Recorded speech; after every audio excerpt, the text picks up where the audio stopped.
Hello, welcome back to the channel. As promised, I've got another video on technique for you guys. So in my last video I mentioned that I was going to tell you how to create the images for the image cycling technique. Make them very powerful.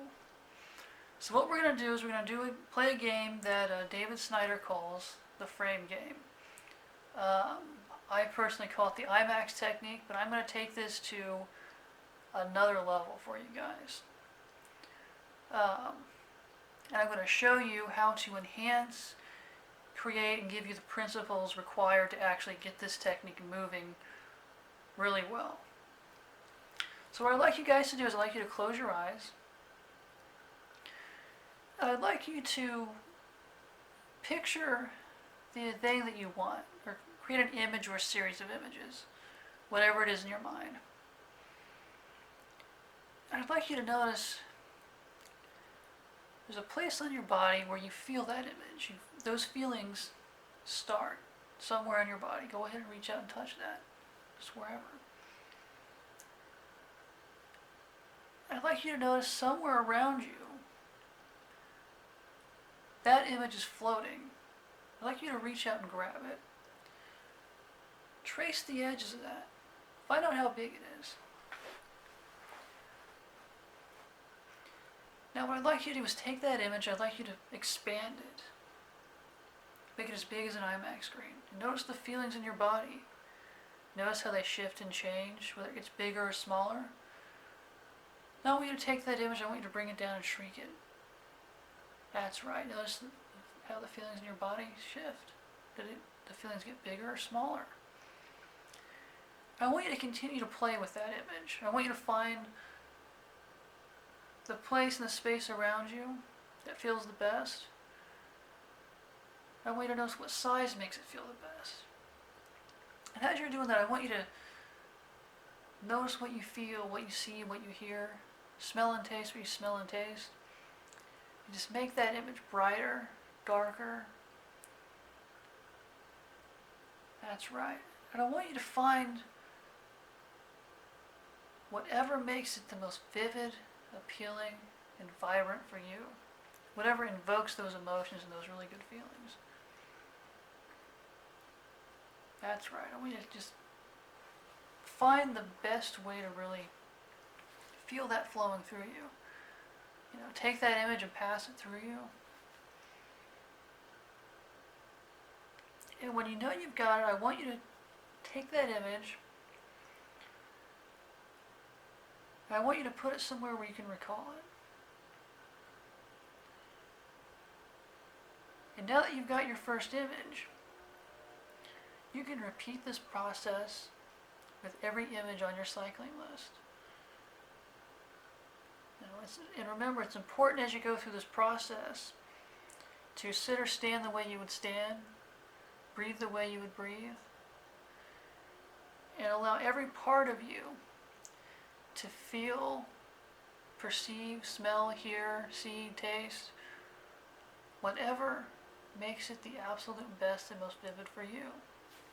And as you're going through this process, take the time to really live and bask in that image and soak those feelings up.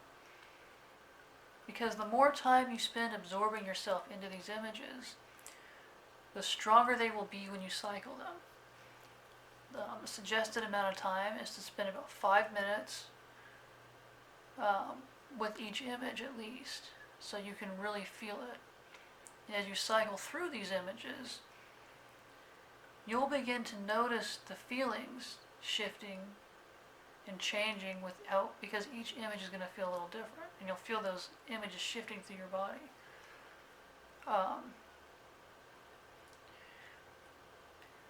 And the recommended amount of images is 15 to 20. So pick 15 to 20 things you want individually. And if you feel like, well, there's only 5 things I want, find a way to break those up into individual aspects so that they're not all clustered together into one thing. That way your mind is able to cycle through these images, and what you're doing is you're reinforcing these images in your mind. every time you sit down and cycle. And the goal is to keep pushing it faster and faster. And you'll notice that at first it will probably be kind of difficult for you to fully do that. It's important to understand as you're going through this that you want to avoid ritual and you want to have fun and be playful with it.